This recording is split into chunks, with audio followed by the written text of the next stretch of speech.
Ano bang magandang kulay na spark ng ating spark plug? Ang good condition ng spark plug ay matutukoy natin sa kanyang spark. Kung ang kulay ng spark nito ay light bluish color, ay masasabi ko mga boss na nasa tamang spark plug ka. Pero kung ang kulay ng spark nito ay light red orange, mas mahinam na magpalit ka na. Tatlong faktor na magpapahina ng spark plug. Una, dahil naabot na ang lifespan ng iyong spark plug. Pangalawa, dahil sa mga carbon deposit na namumuo sa tip nito. Pangatlo at panghuli, dahil sa maling spark plug gap.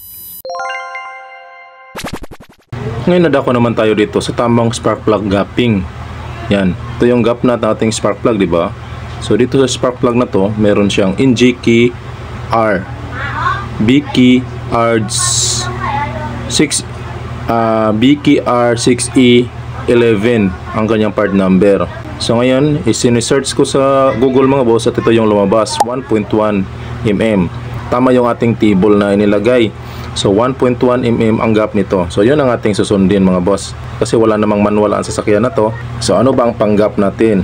Ito yun mga boss. Yan. Ito yung gapping tools natin. So meron yang inches reading dito. Inches reading. Yan. Inches reading yan. Dito sa kabila naman ang millimeter reading. Yan. mm. Okay. So ito yung pang-sikwat. Yan. Itong groove na to. Ito yung pang-sikwat para sa ating gap. Dito natin i-reading ang gap niya. So 1.1, hanapin natin ang 1.1 mm mga boss, no. 1.1. Yan, ito yung 1. Nandito ang 1 tapos 1.2. Yung gitna ng 1.2 mga boss is 1.1 yan. So dyan tayo. Okay. Ngayon ilalagay natin ang ating spark plug dito. Yan. Yan, ganyan. Tapos mahigpit pala ito mga boss. So yan, makita nyo maliit lang ang gap nya. So hanggang sa 0.7 lang siya mga boss, no, or 0.8, ganyan. So paano ba para lumaki ang gap? Sikwatin lang natin to. Yan, sikwatin lang natin yan. Tapos adjust na tayo mga boss. Ikot tayo dito hanggang makarating tayo dito sa 1.1. So yan, 1 na yan mga boss. 1 mm. Dito tayo sa gitna. Tigas. Sikwatin ulit natin. Konti lang. Yan.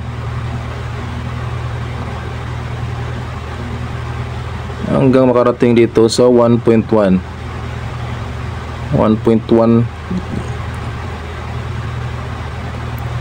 Ayan, 1.1 na yan mga boss, oh. Tingnan nyo, 1.1, di ba? Tingnan nga. Yan. Sa gitna sa 1 mm at saka sa 1.2. 1.1 yan. Okay, goods na ang clearance na to. So, paano naman pag malaki ang clearance? So, pagka malaki ang clearance mga boss, kunin na natin to. Yan. Ito yung clearance ng 1.1. So, paano pag malaki ang clearance? Pag malaki ang clearance, itatap mo lang dito mga boss. Ganyanin mo lang. Yan, hanggang sa liliit ang clearance. Okay? So napakaganda na meron tayong ganito mga boss, no. Spark plug gapping tools. Madali lang itago. Pwede mong ilagay sa kitchen, katulad nito mga boss. Yan. So isama ko na sa kitchen, ang dali lang, oh.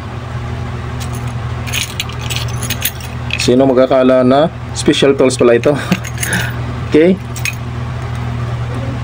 Para sa mga nagtatanong kung saan ko nabili ang mga tools na to, ay dito lang sa online mga boss. Ang link ay ilalagay ko sa description box. Or yung nakikita nyo sa screen, yan yung mga legit na mga sealer. Mas mabuti nang meron tayong ganitong mga tools para sa ating mga DIY or para sa ating mga trabaho. So kung gusto mo ng ganitong mga klaseng mga content, paki-share, paki-like at paki-subscribe na rin ng ating channel. Maraming salamat, God bless and mabuhay. Peace!